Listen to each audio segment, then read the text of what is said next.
Oh, okay, video number 2. I hope everyone's had a great week. I hope everyone had a great Thanksgiving. I am still getting used to this holiday. I don't know if I can stomach any more food, but it's been a good week. Had some good time out taking photos, had some good family events, so it's been good fun. I hope everyone else has had a great Thanksgiving as well. This video will be behind the scenes. I met up with some friends downtown Salt Lake. We had a big snow day, so we figured we'd take advantage of that and get some good kind of cool street photos. And then afterwards, I'll show you how I edited one of the photos that I was going there primarily to get. And I did all of that on my iPad, so it's just Lightroom Mobile. So that'll be at the end of this video. Stay tuned over the coming weeks. This video was taken and all the photos were taken with this lens, which I recently got. It's the Canon RF 15-35. Oh my goodness, this lens is incredible, seriously. I cannot recommend this lens enough, but I gotta wait just for a little bit longer so I can get a better feel for it and really put it through the ringer before I put out this review video. So stay tuned for that, because that is coming very soon. I think that's it. Let's go.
Let me see what you got. Oh, come on, baby. Oh, hello. Oh, that's what I want.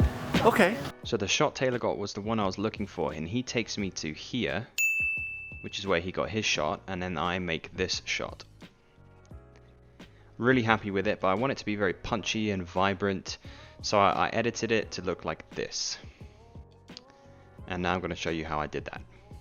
Usually what I'll do, if it's going to be printed or up for sale, I'll import onto my computer and then I'll sync to the cloud. But because this is just going to Instagram, I just uploaded it straight to my iPad, and then we're just ready to go. So what I like to do first is I'll apply one of my presets. Now I've made a preset specifically for this type of photograph, a night photo with some very bright lights. So as we can see, the highlights have been brought quite far down and the shadows are up quite a bit. But what I want to do is increase the overall exposure of this photo. That's about right. Now the highlights will drop down on this preset because, like I said, I've done photos like this before in the city, particularly with the tracks. And if I didn't bring the highlights down, then it's just completely blown out. So I've got a nice balance with this, and I really like how the blacks are kind of nice and faded as well. Now this preset is heavily on the orange side, so I'm going to adjust that hue just a little bit because I am in fact wearing a yellow jacket, not an orange jacket. And I'll bring the luminance up just a tad. Now what's happened here is it's changed all of the oranges on all of the yellows on this photograph. So what I want to do now is I'm going to use my adjustment brush and I'm going to paint on my boots, because my boots aren't yellow and I don't want them distracting from the yellow jacket, and they are kind of distracting just a little bit. So this is where the pencil comes in handy because I'm able to just brush in, and it's a bit rough. Usually I'll spend a bit more time, but just for the sake of time on this video. Now what I'm going to do here is I'm going to bring the saturation down quite a bit, and I'm going to bring the temperature down as well. Just fill out a little bit more. That's a little bit too gray, so I'm going to bring the saturation up just a bit more and bring those blues just a tad.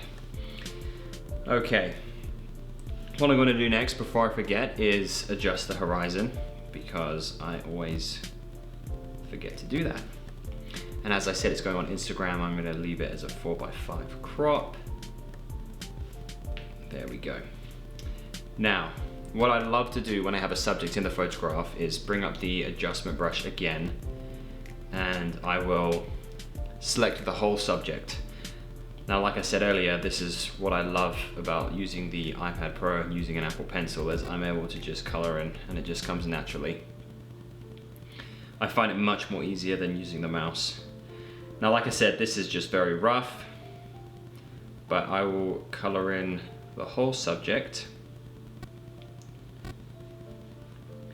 Another thing I love about the Apple Pencil is the force touch effect. So it's very natural. The harder you press, the stronger the adjustment is. So if you just wanted to do some light strokes and slightly adjust, then you just press a little bit lighter with the pencil.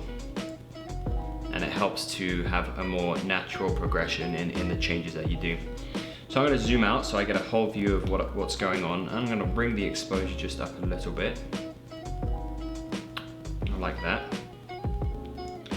And usually what I'll do in this situation is I'll change either the highlights or the shadows, because sometimes bringing up the exposure affects those in a way that isn't very pleasing. But this is nicely balanced, so I don't really need to change the highlights or shadows too much. What I'll do next is I'll up the sharpness just a bit to really help that subject stand out in the photo. Okay, so far I really like it. What I've been doing with my Instagram feed lately is I've been doing one photograph with warm overtones and then another photograph with cooler overtones.